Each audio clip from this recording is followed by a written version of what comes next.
uma coisa acontecer. Eu tô meio sem força, sabe?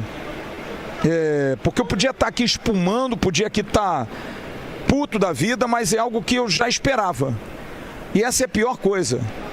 Eu tô tentando me transformar para não normalizar isso. Mas, sabe? Tá virando o normal, tá virando o comum.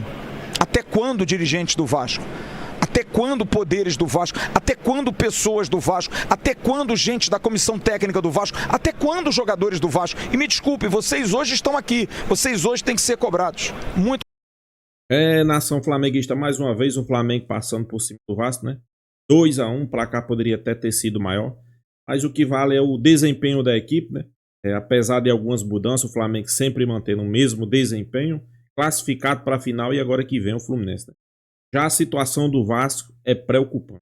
Eu não sou vascaíno, sou flamenguista, mas às vezes o cara fica até com pena, né? Porque são 32 jogos, 2 vitórias do Vasco, e o Flamengo, como eu falei em vídeos anteriores, o Flamengo joga para vencer a hora que quer o Vasco, né? O Vasco não consegue colocar o Flamengo em risco em situação nenhuma. E o torcedor, eu acho que tem mais do que cobrar, sim. O torcedor tem mais que pedir jogadores. Eu acho que a torcida do Vasco, queira ou não queira, pessoal, a torcida do Vasco é uma torcida que está sempre presente, né? E era o maior rival do Flamengo, né? Se você for perguntar a qualquer torcedor do Flamengo há 10 anos atrás que era o maior rival, era o Vasco, né? Já hoje, essa rivalidade caiu bastante, principalmente pela parte do Flamengo, né? Já o que o Vasco não consegue vencer o Flamengo, né? Então o torcedor do Vasco está mais do que certo, né? Mais do que certo, eu assino embaixo. Inclusive, vamos trazer um corte aí, já quero aqui deixar créditos do vídeo, né? Atenção vascaíno, o link está aqui na descrição para vocês lá acompanhar o conteúdo completo, né? Vamos ver o que foi que eles falaram desse jogo. No final do vídeo eu deixo a minha opinião, vamos lá. Mas é muito pouco, muito pouco. Para um time que vai disputar um campeonato brasileiro, para um time que precisa vencer, para ganhar a confiança de novo. E o que é inacreditável por um time que tem uma torcida que não abandona, apaixonada, que hoje de novo veio aqui, não veio em massa, mas veio em ótimo número, fez um barulho danado, mas que, sabe, tenha paciência, cara. Não dá mais pra gente viver assim, não dá mais pra gente correr assim. É muito triste a gente ver isso, esse retrospecto aqui de 18 jogos em 5 anos e 2 vitórias. É muito pouco, muito pouco. Precisa mudar alguma coisa, precisa trocar, precisa demitir, precisa afastar, precisa cobrar, precisa ter um choque de ordem, porque senão a gente vai sofrer no Campeonato Brasileiro, senão a gente vai sofrer na Sul-Americana. Sim, vamos, porque se o Vasco joga nessa intensidade contra o Deportes e que é capaz de perder para o Sportivo Luquenho, sim, porque ninguém é mais frouxo assim como o Vasco está sendo. Ninguém é menos intenso como o Vasco está sendo no futebol, e não é de agora. Precisa dar um choque de ordem, precisa alguma coisa acontecer. Eu tô meio sem força, sabe? Porque eu podia estar aqui espumando, podia aqui estar puto da vida, mas é algo que eu já esperava. E essa é a pior coisa. Eu tô tentando me transformar para não normalizar isso. Mas, sabe? Tá virando o normal, tá virando o comum. Até quando, dirigentes do Vasco? Até quando poderes do Vasco? Até quando pessoas do Vasco? Até quando gente da comissão técnica do Vasco? Até quando jogadores do Vasco? E me desculpe, vocês hoje estão aqui. Vocês hoje têm que ser cobrados. Muito cobrados. A gente vai ouvir a entrevista do Fábio Carille, que para mim é um treinador que não tem capacidade de ser treinador do Vasco. Não tem perfil, cara. Não tem perfil. Não tem. Realmente não tem perfil. Marcelo Santana, um diretor executivo calado, mudo, sabe, mais preocupado em dar risada, em bater papo, ser simpático. Enfim, tá feio, cara. Feio de novo. Eliminado e pela 9ª vez seguida o Vasco está fora de um título carioca. E você, torcedor do Vasco, que desdenha, você que reclama, você que espinafra, você que critica, o recado é só esse. Acorda, cara. Vem para uma realidade que é feia, é ruim, às vezes é difícil encarar a verdade. É difícil. A gente não é culpado, não. A gente só está aqui para dar os alertas e tentar falar a verdade, que às vezes dói demais. O bom amigo é o que fala as verdades. Não é o que tenta enganar o outro dizendo que está tudo bem e que vai dar tudo certo. Não está tudo bem e não vai dar certo. Desse jeito, na minha opinião, não vai dar certo. São 8h06. Deixa eu botar o pessoal. É a 14ª vitória do Flamengo nos últimos 18 jogos, nos últimos 5 anos. É a 22ª vitória do Flamengo nos últimos 46 jogos, nos últimos 10 anos. E aí, Jean? Olá, Flávio. Boa noite, Flávio. Boa noite, Emerson. Boa noite, Cerdeira. Boa noite todo mundo que está com a gente chegando aí nesse pós-jogo.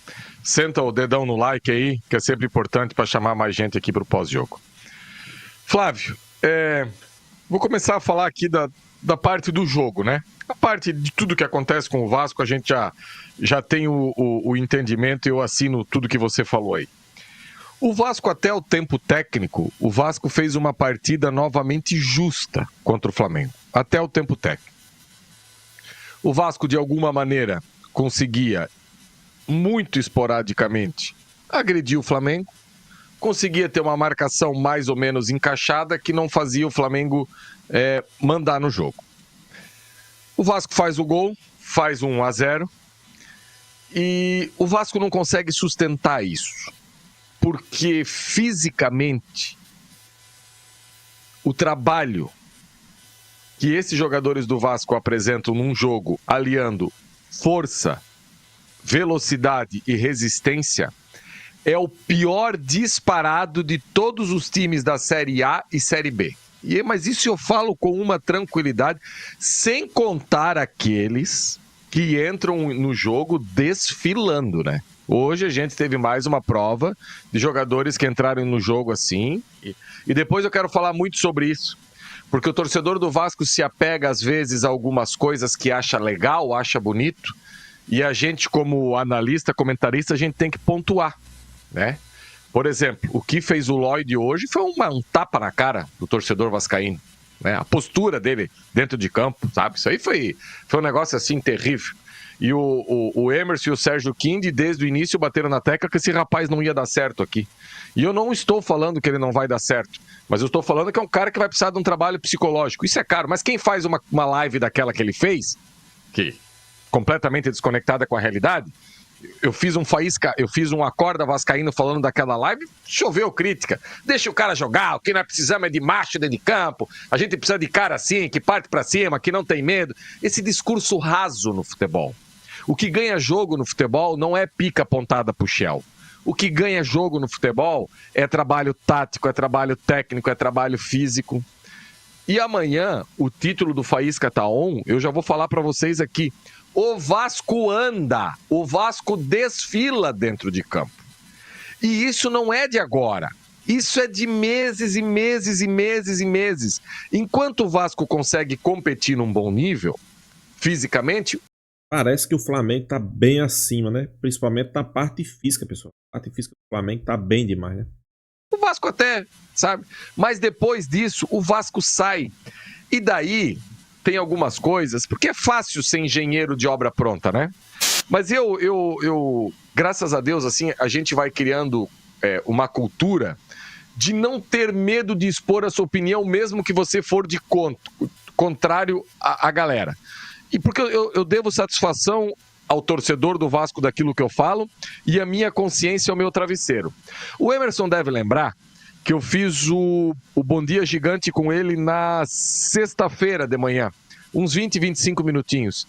E ali eu falei que não é jogo pro Verratti. Não, cara, esquece o Verratti nesse tipo de jogo. O Verratti hoje, ele atrapalhou o Vasco. Ele atrapalhou. Quando o jogo estava 0-0, o Flávio não participou do intervalo. Quero ver se o Flávio lembra desse lance. O Coutinho roubou uma bola do De La Cruz e a bola foi no Verratti. E o Paulinho roubou. E o Coutinho estava entrando na cara do gol. O Verratti deu a bola nas costas do Coutinho. Um passe ridículo. No segundo tempo, no início do segundo tempo, quando o jogo estava 1-1, o Coutinho recebe uma bola e dá entre os zagueiros do Flamengo. O Saulo Mineiro, o Ribamar, tá? Qualquer atacante assim que tenha força ele ia pegar essa bola e ia parar na cara do gol. Ah, se ia chutar na trave, se ia chutar... O Verratti cai, cara. Chega a ser assim, constrangedor. Chega a ser constrangedor a atuação do Verratti num dia que nem hoje, sabe? E a gente não tem o antídoto para isso. Ah, saca o Verratti e vai colocar o Ryan pra lá. Tá, mas daí na beirada vai quem? A gente não tem esses beiradas. Inclusive, a direção do Vasco, o Flávio trouxe essa semana que se depositar 2 milhões, o Atlético Mineiro manda o Brian Palacios para cá. O Atlético Mineiro hoje enfiou 4 no América Mineiro na final do Campeonato Mineiro. O que eu espero é que nesse momento, aquele que seja responsável pelo Pix na operação do Clube de Regatas Vasco da Gama já tenha feito Pix para o Atlético Mineiro e que o Brian Palacios esteja no Rio amanhã e comece a treinar. Jogar contra o Vasco hoje é a coisa mais fácil que existe. Coisa mais fácil, facílimo.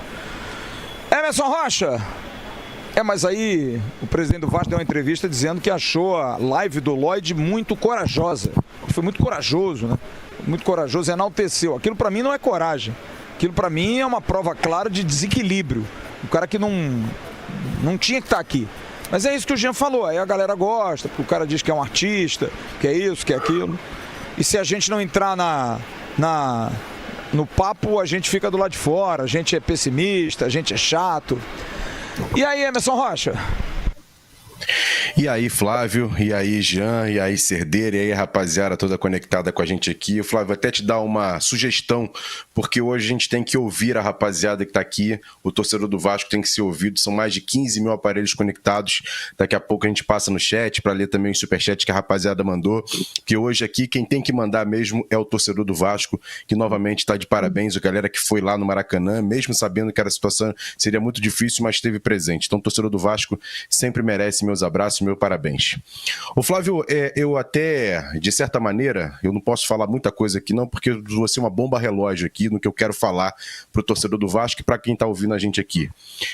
A gente, canal Atenção Vascaínos, isso já foi claramente dito pra gente em 3 ocasiões, a gente é punido pela diretoria por situações que a gente comenta aqui, debate até algumas coisas, até um convidado nosso que falou uma coisa, a gente foi punido por conta disso. Então assim, tem muita coisa que eu quero falar, mas eu tenho que pesar um pouco o pé no freio para não atrapalhar ainda mais o nosso trabalho, porque é inacreditável as pessoas terem medo de chegarem aqui e ter uma entrevista que não vai ser entrevista de assessoria de comunicação.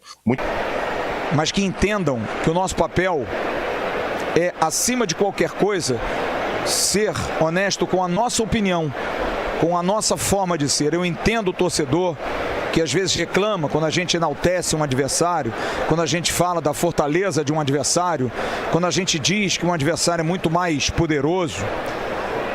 E tem muito torcedor que diz, então vai torcer por eles. Tem muito torcedor que diz, por que a gente está vendo esse canal se vocês só falam isso? Eu acho que a gente precisa acordar, ter uma realidade, ter um choque de realidade, porque está ficando para trás, está ficando tarde demais. E preocupa muito a atual situação do Vasco, que é uma situação de dúvidas no clube, de dúvidas do futuro da SAF, que foi mais uma tentativa de dar ao Vasco um respiro, e por conta de política, por conta de escolhas apressadas, por conta de escolhas erradas, a gente acabou tendo um desafeto na escolha de uma empresa que está toda errada. A SAF do Vasco deu errado. O Vasco é um clube que tem dado errado muito nos últimos anos. E aí entra um presidente, ex-atleta, que eu conheço bem, como eu disse, já vi nascer no Vasco, toda a geração de Pedrinho. E eu me lembro, quando conversei com o Pedrinho, e disse a ele, Pedrinho, a minha maior expectativa por você é o fato de você ter dito antes de ser eleito que não dá para o Vasco ser dividido, não dá para o Vasco brigar entre ele, não dá para o Vasco ter os vascaínos contra os vascaínos. A gente precisa ser contra os outros. O Flamengo, o Fluminense, São Paulo, o Corinthians. O Vasco se derrota dentro dele. Pedrinho, isso não está acontecendo, Pedrinho. Definitivamente não está acontecendo. O clube está fechado, o clube está pesado, o clube está carregado, o clube está tendo práticas que estão sendo muito questionadas. Eu confio muito em você, apesar de não entender algumas coisas que são faladas e feitas em bastidores. Mas você não é o culpado pelo Vasco estar nesse momento perdendo para o Flamengo de novo. Porque se a gente pega aí o retrospecto de 10 anos de um Vasco que em 46 jogos ganhou 8 vezes, a culpa não é sua, mas é sua também. Porque o que foi construído nesses últimos anos, porque o Vasco tem experiências aí, a gente pega o parâmetro do Flamengo, de um clube destruído psicologicamente, de um clube em que você compara o CT e o CT de qualquer um é melhor. O CT do Goiás, o CT do Vila Nova, o CT do Náutico, o CT do ABC de Natal, são estruturas melhores que a do Vasco hoje, que é uma estrutura legal, não é uma estrutura também tão depreciativa assim, mas de um clube que ficou 120 anos para ter um CT. O Vasco parou no tempo e no espaço. O Vasco continua com as mesmas práticas. Nação flamenguista, né? Depoimento forte aí dos vascaínos, né? Na verdade é um desabafo, né? Eu até concordo e assino embaixo, quero aqui deixar os parabéns ao canal aí, Atenção Vascaíno. É um canal, apesar de ser vascaíno, eles são realistas, não passa pano, e eu concordo plenamente no que eles falaram aí, né? O Vasco precisa de alguém que toma as providências e reerga esse clube. E tire do fundo do poço, pessoal. Porque, como eu falei no início do vídeo, né? Hoje vai jogar Flamengo e Vasco, tô dando um comparativo, né? O jogo foi ontem, né? Vai jogar Flamengo e Vasco, que a gente tira, primeiro, o flamenguista já não tem mais o vascaíno como seu principal rival, que era muitos anos atrás. Eu acho que todo torcedor flamenguista tinha o vascaíno como principal, o Vasco como principal rival, né? Iria fazer chacota com o vascaíno, hoje não existe isso mais. Inclusive estou eu aqui, não estou fazendo chacota. Pelo contrário, tem hora que dá pena, né? Por quê? Porque a gente quer um Vasco competitivo para enaltecer a competição, o Flamengo, a vitória do Flamengo. Por exemplo, o Flamengo venceu ontem 2-1, foi para a final do estadual, mas foi uma vitória sem esforço. O Flamengo não jogou nem tudo isso, né? Mas devido à fragilidade do Vasco, venceu 2-1. Será que se o time do Vasco fosse um pouquinho melhor, os jogadores do Flamengo não tinham entrada a vera? Claro, isso é bom pro Flamengo, né? Também, né? E bom pra competição, né? Mas é como eu digo, às vezes o que se percebe, Flamengo e Vasco, os jogadores do Flamengo entram em campo já sabendo que vai ganhar. Só estão escolhendo a hora certa de ganhar, né? Mesmo saindo perdendo, como foi o jogo aí, né? O Flamengo sofreu um gol, mesmo assim conseguiu a virada, né? Sem fazer esforço. O Flamengo não fez esforço. O Vasco não agrediu, só teve aquele lance. No final do jogo também teve uma bola ali onde Rossi fez uma defesa, né? Mas é isso, né? É preocupante. Se eu fosse vascaíno também, eu estava preocupado com a situação do Vasco, né? Para isso, eu sempre dizia, eu sempre cito aqui o Vasco como exemplo. Eu vejo muito clube aí do futebol brasileiro que tá quebrado. Tá quebrado até mais do que o Vasco, né? Vamos ser bem realistas. O Corinthians. O Corinthians está mais quebrado 10 mil vezes mais do que o Vasco. 10 mil vezes. Só o que é que tem o Corinthians? Tem pessoas fortes por trás, né? O Corinthians não paga ninguém, vai no mercado e contrata. Por quê? Tem pessoas fortes por trás, né? Porque eles acham também que o Corinthians, na hora que tiver no buraco, no fundo do poço, vai vir uma SAF e vai salvar o Corinthians, né? E olha que o Vasco está como exemplo. Nem sempre Vasco, nem sempre SAF é a melhor opção. Nem sempre SAF é a melhor opção. E foi, eu acho, que onde o Vasco se perdeu, né? Foi nessa transformação de SAF. Talvez não tivesse transformado em SAF, Pedrinho tivesse entrado antes, e tivesse pegado uma equipe, né, que realmente quisesse reestruturar o Vasco, talvez hoje o Vasco tivesse uma situação melhor, né? E olha que o Vasco não faz contratações milionárias como o Corinthians aí faz, né? O Vasco é um pouco mais controlado, né? Mas eu acho que o torcedor vascaíno tem mais aqui gritar, que desabafar, cobrar, né? Isso que é a palavra certa, né? Já o flamenguista, Feliz por mais uma boa atuação da equipe. Eu digo aqui, boa atuação na medida do possível, né? O Flamengo jogou pro gasto, né? Tá na final, o jogo agora contra o Fluminense, né? Fluminense esse que tem muito torcedor empolgado que vem goleando os seus adversários, né? Vem aí e eles acham que vai passar fácil pelo Flamengo, né? Eu acho que não, né? É um jogo complicado, é um clássico. O Flamengo vem em uma crescente, apesar de vários jogadores lesionados, né? Inclusive o jogo já é na quarta-feira, né? Quarta e sábado. Mas o que a gente espera é que o Flamengo faça mais uma boa atuação e conquista a vitória e já encaminha o título do Campeonato Carioca. Mas eu volto a dizer, competições começam agora, pessoal. Agora que a gente vai ver a que ponto está o Flamengo, né? Então é isso, pessoal. Comenta aqui o que é que você acha da atual situação do Vasco, né? Se inscreva no canal Fla News e até a próxima, pessoal.